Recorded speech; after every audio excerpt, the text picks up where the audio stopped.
Imagine a warehouse. Inside, it's filled from floor to ceiling with luxury goods. You can't take your eyes off them, but someone walks in and destroys everything inside. This is a process carried out by nearly all luxury brands. They destroy the products they cannot sell to prevent them from being sold cheaply and ending up in everyone's hands. This system is called artificial scarcity, and it's a very cynical tactic of luxury brands. In 2018, Burberry made headlines. The British fashion house announced to the world that it had destroyed $37 million worth of unsold inventory, clothes, bags, perfumes. We complain a lot about this, but unfortunately, this is a system applied by almost all luxury brands. So why? Luxury brands prefer that their products are used only by wealthy people, so that the brand is perceived as being among the luxury ones. We can compare this to diamonds. Diamonds are not rare elements. The world is full of them, but what De Beers controls is the demand. They release only a portion to the market, and this makes people think diamonds are valuable. Luxury brands apply this same tactic and release their products in limited quantities. Let's think about it this way. Suppose a brand manufactures a bag for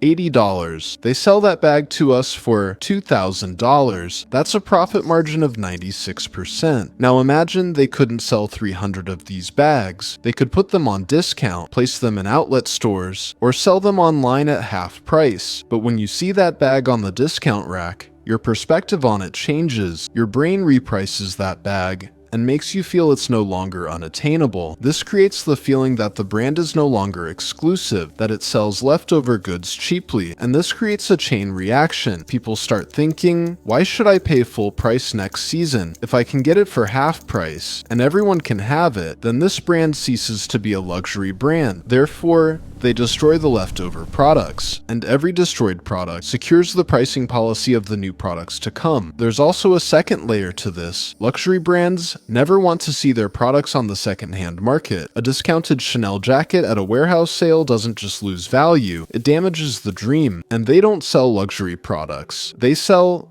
a dream. The Louis Vuitton brand has survived for over 160 years, and during this time, they haven't made a single discount. When stock isn't sold, it is destroyed. It is even said that employees damage the products with cutting tools before destruction, preventing them from being resold or recycled. Richemont, which owns brands like Cartier and Montblanc, bought back and destroyed over $500 million worth of their own luxury watches between 2016 and 2018. $500 million. First they crushed them, then they melted them, because they didn't want to see their watches on the second-hand market. This logic isn't only valid in the fashion industry. Tech giant Apple never sells discounted iPhones. When a new model is released, the old models suddenly disappear from stores. The message is clear. Our products don't become outdated and lose value. They don't get cheaper. In 2019, Nike took a different approach. They rendered unsold sneakers unusable with cutting tools before filling them into dumpsters. These photos were leaked online. Naturally, we reacted strongly to this, but the brand has adopted the principle that a damaged shoe in the trash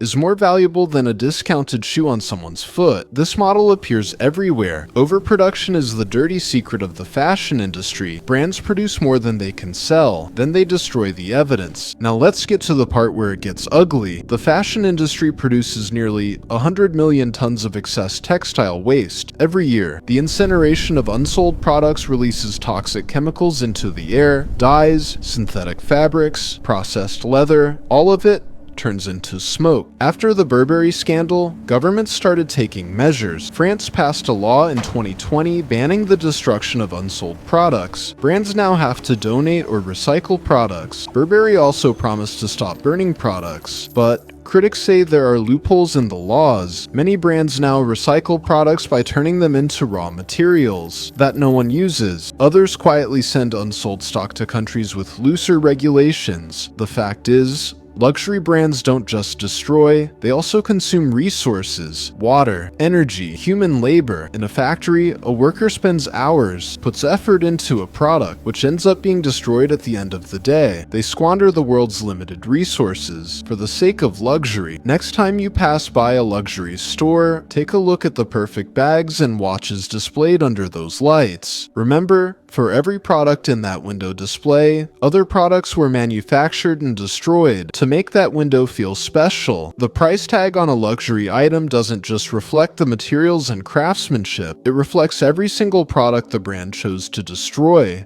rather than put on sale. This is the paradox of luxury. Value lies not in what they sell, but in what they refuse to sell. And this raises a bigger question. If a brand prefers to burn a product rather than sell it to you at a lower price, who is luxury really for? For you, the customer, or for the brand's image? Perhaps the real product was never the bag. It was the belief that the bag makes you different, and that belief only works if most people can never have it.